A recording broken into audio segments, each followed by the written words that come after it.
Hello, gorgeous souls. Welcome back to another episode of High Vibin It. My name's Kelsey Aida. I'm a transformation facilitator and best-selling author, and we are here with my homegirl, Lindsay Robinson. Introduce Hi. yourself. We're getting back to the introducing ourselves one. Hypnotherapist, certified, and also intuitive coach, helping people live your best life, rewire your subconscious beliefs, and embody your highest potential. How was that? Loved it. That's right. So we're That's right. here to help you live your best life. And in the spirit of doing that, we thought it would be really fun. We've never done this before in all like almost 200 episodes that we've published to do an episode of some of our favorite clips from some of our favorite episodes. So Mm. whether you are new to the show, you can get a taste to what our show is like, or if you are an oldie but a goodie and you've been listening for a while, you can reminisce on these episodes and perspectives that are just so great. So we're really excited to dive into some different clips from some different episodes. Lindsay's going to give us a little breakdown of why we chose each clip, a little bit about what to expect from it. And then just to keep your listening experience really nice and easy, I'll just put a little jingle in between each clip so you can know that it's from a new episode. And then at the end of the episode, hopefully you will leave feeling super inspired and delighted to have heard so many great things from so many great people all in one episode. Yay. And if Yay. you get confused on which clip is which, just look at the episode description. Yes, we'll put it all in there. All right, so the first clip we have is from episode 47, so way back in the archives. We have Carrie Green. She's a business owner and an amazing person. I was so excited to get her on the show. And we ask her where she sees herself in the near future. And then she goes into this beautiful summary of moving where it feels good. And there's so much important information in here about letting yourself not always go where it feels hardest. And this is going to be a recurring theme, especially in the last clip too, but giving yourself permission to allow that good feeling and allow yourself to just feel good in the process, whether it's getting a relationship or a love or success or any kind of manifestation. So that's a great one. Episode 2, we have episode 59, or sorry, clip 2, we have episode 59 with Alea Lovely. We've had her on a couple times. She's delightful. You may know her, but she talks about her process of setting her intentions with manifesting her person, how that looked, what it felt like, and talked about a lot of themes that we all experience when setting intentions, like being hyper fixated on the outcome, really kind of feeling that impatience of when it's not coming. But she also gives a lot of really good information and insight on how to be very intentional. So she gives examples of if it feels hard, I don't want it. If this happens, it's not for me. Don't bring it to me. So she got very, very intentional. And then once she got the thing, she talks about kind of questioning, do I really have it? Is it really for me? So it goes into a lot of themes that we all experience with manifesting, and it's a very powerful conversation. And then clip 3, we have episode 79, where we talk to the Slay coach, and she goes into dismantling those deep seated money beliefs of why we don't talk about money, why it's so not cliche, why it's so taboo to talk about wealth, and if someone's doing good, it must mean something bad for you, kind of thing. Kind of dismantling all of that stuff, and then moving into how to be a match for money and how to create more wealth and be an energetic match with abundance. Easy steps to begin there. So there's a lot of juicy stuff. Oh, I said it again. Clip 4, I know.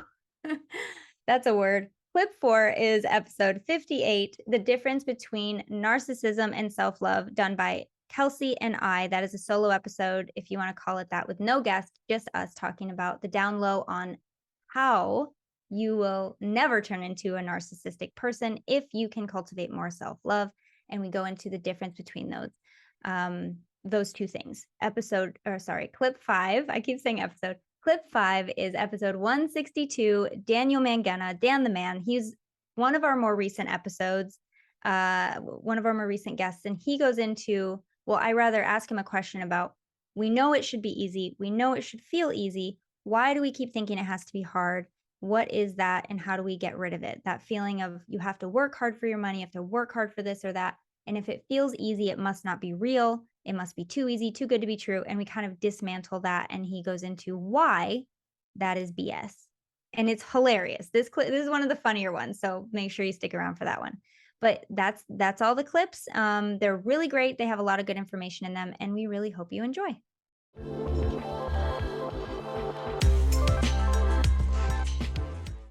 For me right now, my goal is to just go where it feels good, because I think like the past 2 years I've been bashing my head against a brick wall, going where it doesn't feel good, thinking that I have to go there, and I realize I don't have to go there. I realize I really need to show up and be committed to like feeling good, and to and giving myself permission to do that. Like I think so often we don't give ourselves permission to do the things that we know we need to do, or we should, or we feel like we want to do. Like even for example, for me, I love mindset stuff and all that stuff, but for such a long time I haven't been giving myself permission to actually make time for it, for like meditating or visualizing. Like I felt so busy in the day that I never gave myself the space to do that stuff. So just getting back to even that kind of stuff, I feel like honestly I feel like a new person at the moment just because I'm like back Yay. in the flow with it all. It feels Absolutely. so much better.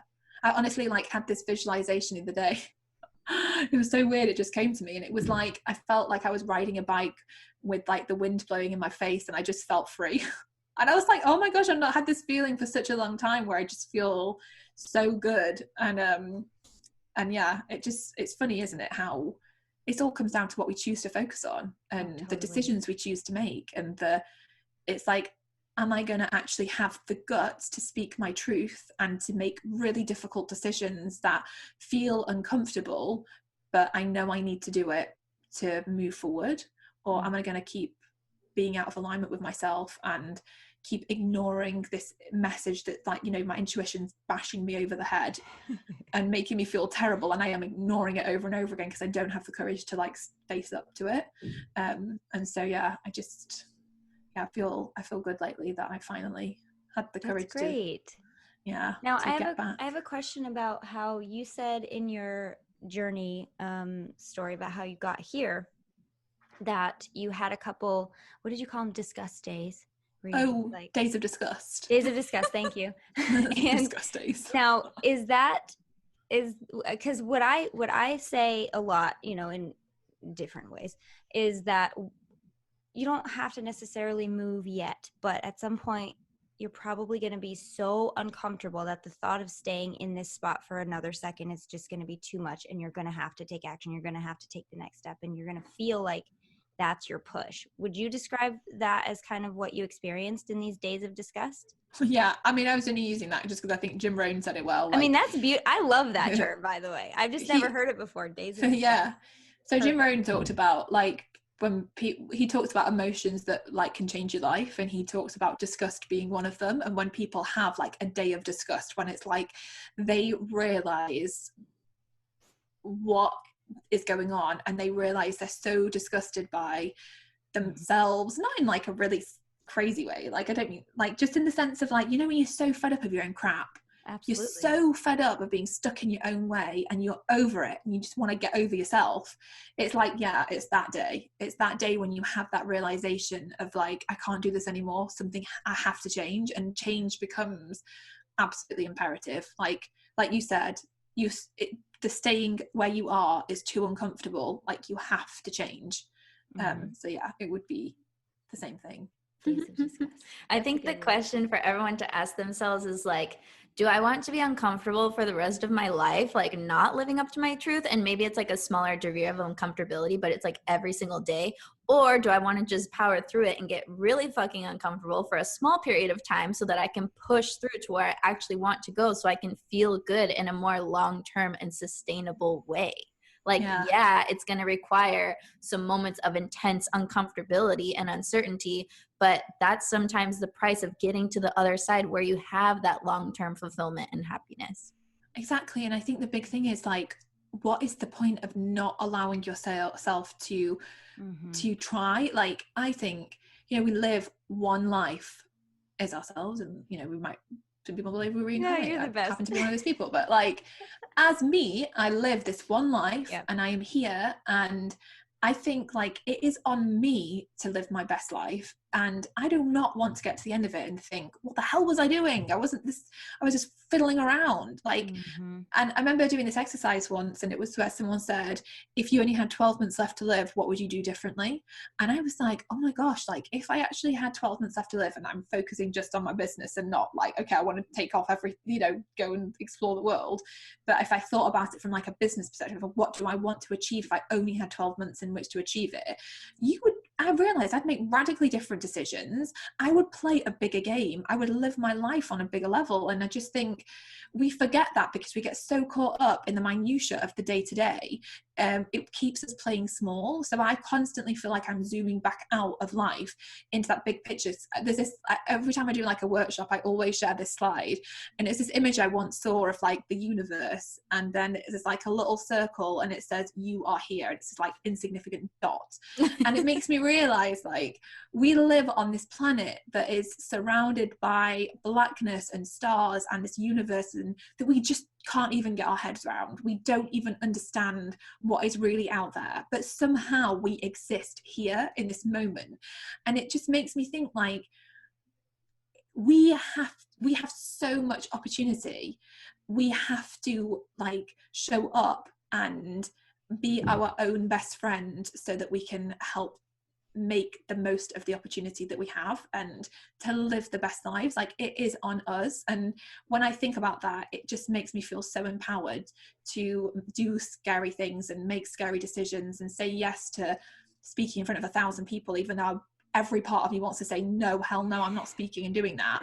So just saying yes because it's life, and we have to live in a bold way and meaningful way. Otherwise, what the hell is the point? There is no point. And sometimes, when you see people and they're really unhappy in their job, they're not doing what they want to do, they don't have the abundance that they want to have, they feel like they're so far from living a life that is a dream life. And it makes me feel so sad because I feel like it might not always be easy, but I do fully believe that we have the ability to create so much amazing stuff for ourselves. And the majority of people do not realize it's within them and that it's up to them to make it happen.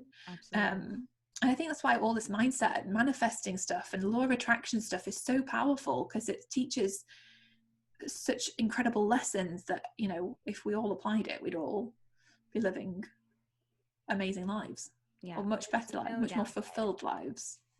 There's like, I always say, you'll never regret deciding that you're worth it. And whatever it is to you, you'll never regret. You'll never look back and be like, I wish I didn't decide I was worth it. I wish I didn't do that. There's never like a day that you're going to be sad about that. But when I die, I want to know that I've squeezed every bit of juice out of this life. I want to know that I squeezed every bit of happiness and joy, to the best of my ability. And I refuse to believe that there's a person listening or even on this planet who would disagree with that. I think nobody wants to die being like, well, that was a waste. I got to do that one over again. You just said something really important, to the best of my ability, because it isn't about having it all completely figured out or it all being perfect. It's about trying to be the best we can be. And that is a completely different picture for every single one of us. And I think it's kind of like honoring that, like the messiness and the adventure of it all. But that's where mindset and attitude comes into it, because that's when you kind of like lock into an abundant mindset and a mindset of gratitude. And you can be in the crappiest situation, but you have the mindset to like feel like you can still expand in that. So I don't know if you've ever read this book called Man's Search for Meaning, but it's by a guy called Viktor Frankl, and he was in concentration camps during the war. And he said this quote, in the book he says, basically, everything in life can be taken away from you except for your freedom to choose how you respond. And to me, it's the most empowering quote I have ever heard, because that is what it comes down to in life. Like, every single one of us has the freedom to choose how we respond to situations, the good, the bad, the ugly. And most people are on autopilot, choosing to respond in a really negative way that brings them down, that makes them feel like crap, that does not serve them in any way whatsoever. And to me, if you can get, if like I constantly work on myself and getting a handle on how can I respond in the best way. And like I think that's all we can ever ask of ourselves, but it has to be with intention. And when we can get intentional about that stuff, our life changes. And just, it doesn't have to be more complicated than that, I think. Like, you know, sometimes people complicate success and they think of all this stuff and like, how am I going to make it happen? But even just that simple choice of responding and choosing better thoughts, better feelings, that is the beginning of everything. But the bigger part was that I was so, you know how like when you want something, you're super hyper fixated on what it is and you're looking for it all the time. And so I was in that space where I was like, okay, you know, where is this going to be? Whatever. But I still had this thing about me that I would ask every time I would go on a date and said, if this isn't the guy, let him cancel. If this isn't the person, let it be easy for me to know. I would pray and said, make it so glaringly apparent that this is the person that I can't mistake it. Like, make it easy. If there's any back and forth, does he like me? I don't know. Like, you know, the dumb text game. It's like, okay, 2 hours, okay, texting me back at this time. And I'll, you know, if it was any of that, I didn't want it. And so I said, just make it easy. So he stepped in and it was like immediately, he's like, I'm sure about you. I know I want this. I blah, blah, blah. This is like 2 days in. And I'm like, you need to slow down. And it was so easy. It's still so easy.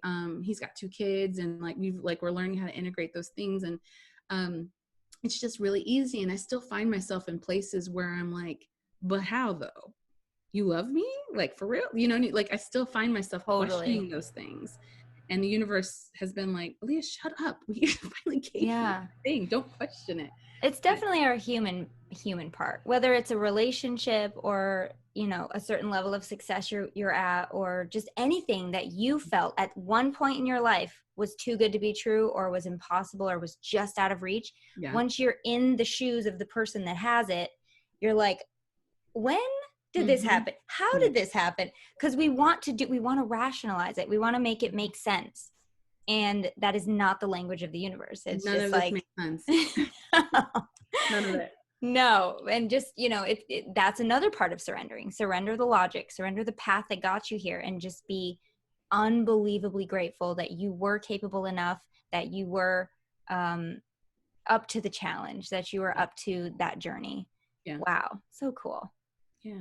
So happy for you. And just to clarify, when we say surrender, we're not saying give up on your dream. No. We're not saying lose sight of how you want to feel. We're not saying don't aim for the stars. What we are saying is be more flexible in how it's going to look, in how it's going to come to you, in your path getting there. And I think the cool thing about manifestation, where it weaves itself into the personal development journey, is like who you are now and who you will be once you have attracted said experience are 2 different versions of yourself. And so in that space between when you're waiting for said manifestation, that's when you have to do the inner work to get into alignment with what it is that you're asking for. And that's where desire leads to growth. And that's why the universe loves when we ask for things, and it wants us to achieve our desires, because that's ultimately going to grow us and grow the universe as a whole. And it really comes around full circle. Like, you should be able to have everything that you want. It might not look the way that you think. Shit might hit the fan first, so you can learn some things and become the person that you need to be. A lot of shit can happen. I love when people email me and they're like, so when you practice the law of attraction, like, can it get worse before it gets better? Almost always. Sometimes. It depends. My friend always says it's like cleaning out your closet. Like, it always looks worse before it looks better. Right. Yeah. It's true. You got to throw everything around and put all the bags, and this is for donating and this is for throwing out. And here's the thing too. I'm going to jump in with some hypnotherapeutic points of view, because from a subconscious standpoint, at some point during, like, I tell my clients when they come to me, like within the 3rd or 4th session, like, I don't want it to be an affirmation, but I say, like, don't be surprised if you start to feel a little bit overwhelmed or like lethargic, or you just feel exhausted, because this is your subconscious last ditch effort to keep you where you are. And universe and the subconscious work together seamlessly for better, for worse. You're always manifesting. You've been manifesting since you came out the vagina or the womb in general. You've been manifesting. So you already know how to do this. It just becomes a matter of like realizing you know how to do this, realizing it is a decision. Do I want this or do I want that? Do I want to choose better? You've been doing it forever. And so when I find people are having this like overwhelm or this like it's getting worse before it gets better, that's literally just your programming. Like, are you sure you don't want to just stay here? Are you sure you don't want to just like be in this place and alive but not happy? Like you're alive and you're safe, but you're not thriving and you're not happy. So I mean, I know that is just something that I experience all the time, and I know that my clients do as well. It's that like if you're, like you said, cleaning out your closet, I always equate it to like if you're in an attic where like all the furniture is covered with sheets or whatever, you're shaking the sheets out and everything's going everywhere, and you have to like just wait for it to not wait for it, but you have to give it time to settle. Exactly. Yeah. People are very often pain averse, and I started to learn that behind every major painful thing that I grew exponentially, and I grew into the person who could handle that manifestation. So it was interesting, not that I needed to earn it, but that the thing that I was asking for, I wasn't ready maybe to appreciate it yet, or I wasn't someone who could facilitate the gifts of what I was asking for yet. I don't know. But there was just this process of like, wow, I started to see every time something really painful came up, I leveled up and I learned a lot more. And then when that manifestation came in, I was like, booyah, I'm ready to go. Right.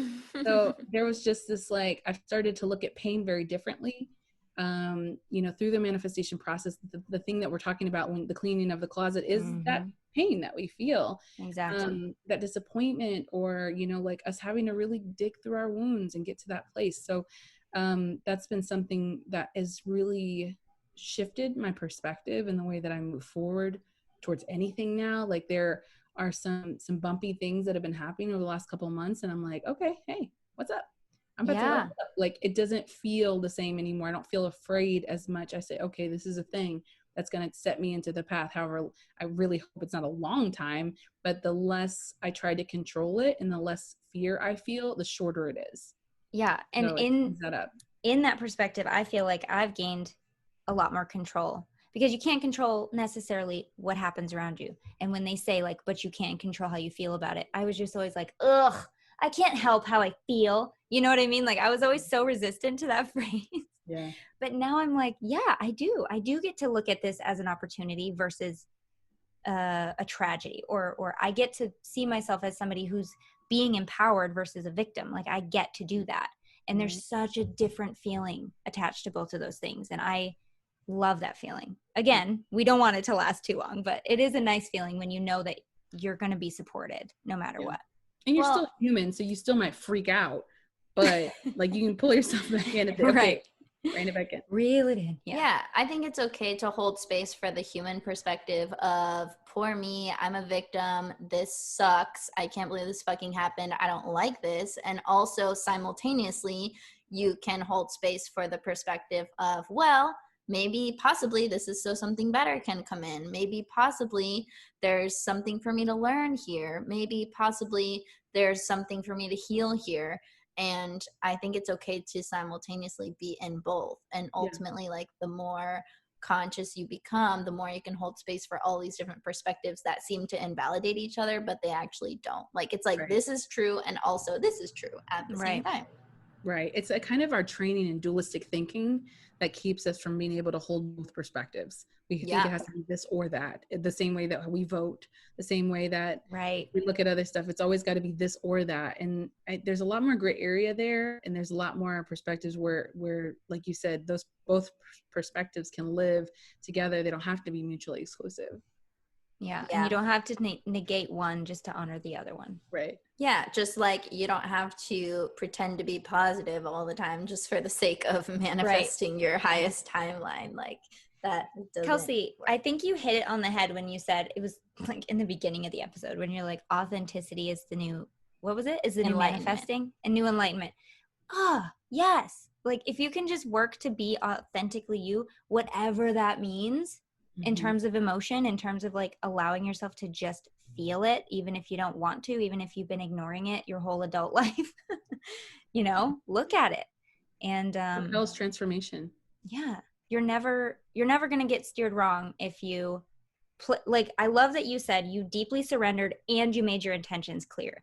I feel like you probably can't do one or the other. It has to be like, if you're going to surrender, you got to at least tell the universe to take control, or at least, the higher power, whatever you believe in. Like, my intention is to let you drive for a little while. I'm giving up, or I'm just surrendering to whatever you want. Well, I liken it to like you're driving in the car, but you let the universe drive, but you key in the GPS. Like, you say, okay, this is where I want to go. And then you fall asleep in the passenger seat and you let them take the direction that they want to get. And there might be a traffic jam and you might have to reroute, but the end destination is the same. That's a good analogy. I like it. So let's talk about the wealth piece. So we've established going for what you want to do, pivoting is okay, doing your own thing is really cool. And then from there, what are some of the healing modalities or mindset shifts that you've noticed are most helpful in getting to that next level? First, we have to be okay with saying that we want wealth. Like, I don't know what the fuck happened in the 1800s, 1950s, I don't know, wherever this rule came about that it's not polite to talk about money. This old school, why is it not polite to talk about money? It's like saying it's not polite to talk about your gifts. It's not polite to talk about how amazing you are. It's not polite to talk about your talents. It's not like, well, if you talk about money and you have some more money than someone, you might make them feel bad. The fuck? Like, why don't we just heal them so that no one feels bad when talking about money? And so with being the person, so the book I'm working on is called Attention Whore, because everything says, look at me, like my whole brand is all about grasping attention. But part of that is when you talk about wealth, you are going to repel people, or people will come flocking to you. So it's a double-edged sword. And the programming of talking about wealth is bad. I'm like, but why? So there's this huge, like we were talking before the call, there's this huge, deep ingrained, it's never really about money. It's about inadequacies. It's about validation. It's about self-worth issues. It's about generational trauma that's being passed down and generational lack that's actually changed the DNA that's been passed down from your ancestors to you 8 generations up. Has, think about our grandparents that went through the Great Depression and experienced extreme lack. And, we might have had that poor grandma this is me, the poor grandma who went through the Depression as a kid and saved every Ziploc bag. Every cereal box was reused for something. Everything had a purpose, not in like a hoarding way, but she reused everything. And my mom still to this day reuses old cereal bags, like as if it's a fucking Ziploc bag. I'm like, what the fuck? I mean, don't get me wrong, she does it now because she's trying to save the planet, and I applaud her for that. But like, if you're doing it because you don't want to, like, you can't afford a Ziploc bag, like, let's talk about how we can get you some more money. Like, there is so much money out there in the world. And if you look at money as energy, and if energy is always expanding, then money is always growing. Why does our economy keep growing and growing and growing and growing and growing? Why does the stock market keep growing and growing and growing and growing and growing? When the Big Bang happened, it was an extreme amount of energy that set everything on this. We're literally flying through space right now on a giant ball of rock that could be hit by a giant ball of fire at any moment. But we're flying right now. We're literally flying through space. And we have been flying through space since the Big Bang. So if you look at energy as it's always in motion, as it's always expanding, then you have to look at money that way. Yeah. Because money is always expanding. The internet is infinite. Like, it's like the fucking universe out there. It is always expanding. Opportunity is expanding. It means little towns, like the 1850s towns I talked about on the internet, there's an infinite number of real estate that can be picked up on the internet. There's an infinite number of your own space in the digital world that you can pick up and grab, and it's fucking free, or $40 a month, or whatever you pay for your internet service. Like it's free. You can go out there and create your own village, your own tribe, your own digital footprint but if you look at it as something that's actually tangible, you think about, oh, I'm creating a village, I'm creating a town here, I'm creating something that is a digital community. It's a real estate space, just like any real estate that is here on the physical world. It's just as valuable, if not more so, than actual physical real estate, because there's a lot of real estate that isn't worth shit. It's bumfuck Kentucky. Nobody wants to live there. You could buy like an acre for like $5,000. So like, who cares? Shout out to all Kentucky listeners. Hey, I'm loud. I'm still here for a reason, because I love it so much. But Right.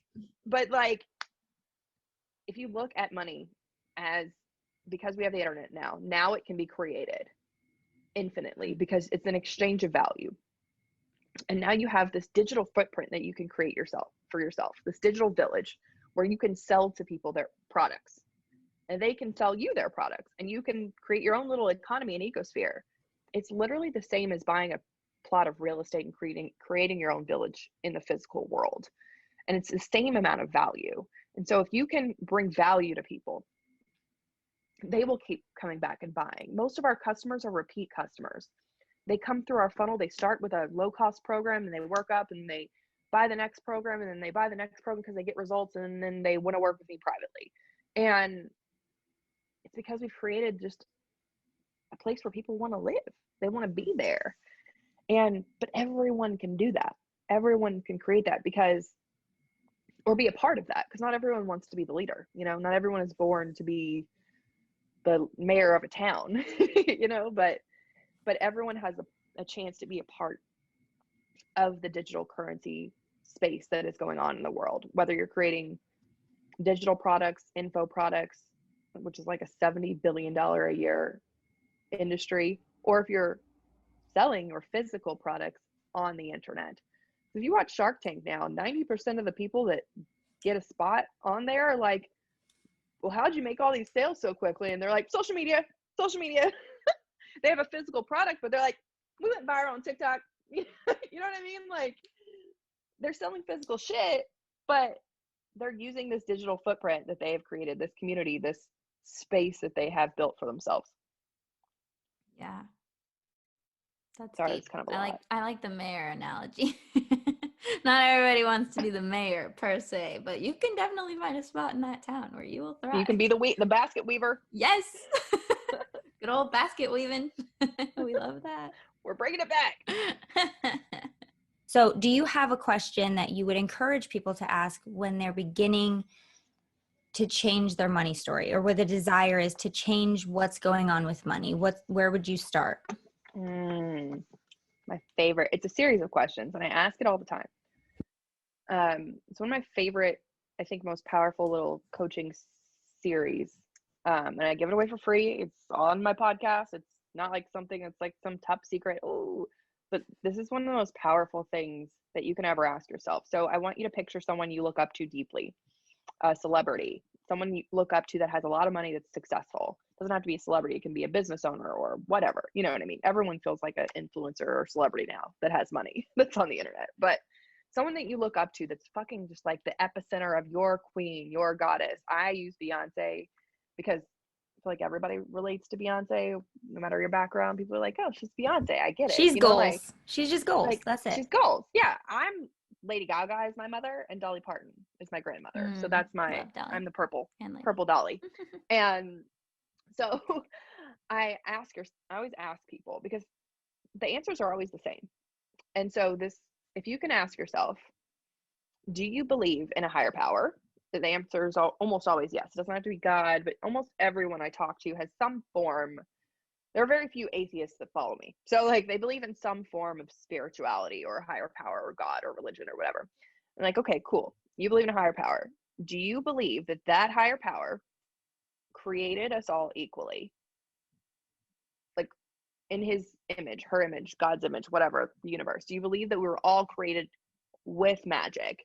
And they're always like, yeah, we're all God's children or whatever bullshit they say. Yes, we're all created equally. Well, it's not bullshit, it's true, but like whatever little phrase you use to say, yeah, we were all created equal. We're all like equal citizens of this universe, and we were all created with magic and talent. Because you tell your kids that, right? Like, we were all created equally. You have unique magic. I'm like, okay, cool. So, do you believe in free will? Do you believe that that creator created us equally, but also gave us free will to choose? People are like, yeah, I could kill my husband tomorrow if I wanted to. Great example.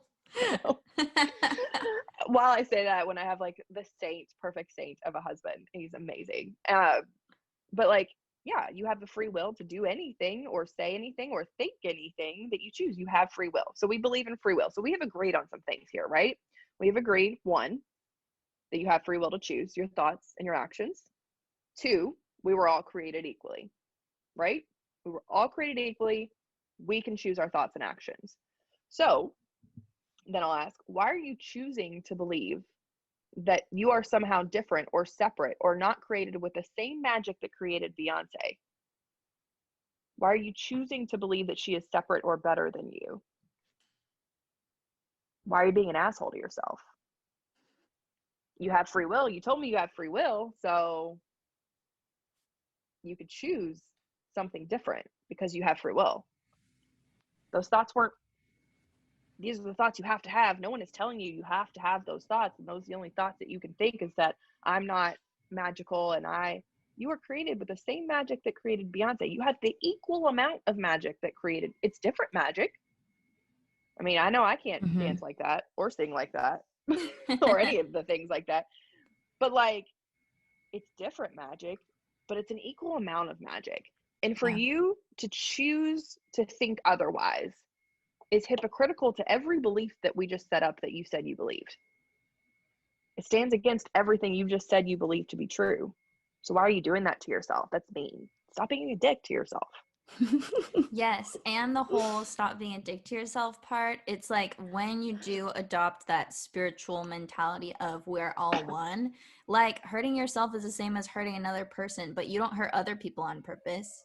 So why do you hurt yourself on purpose? And the same goes for life, self-sacrificing, like, oh, I help this people, but it's at my own detriment. Like, so if you do the math, that person got helped, but you got hurt. So nothing changed.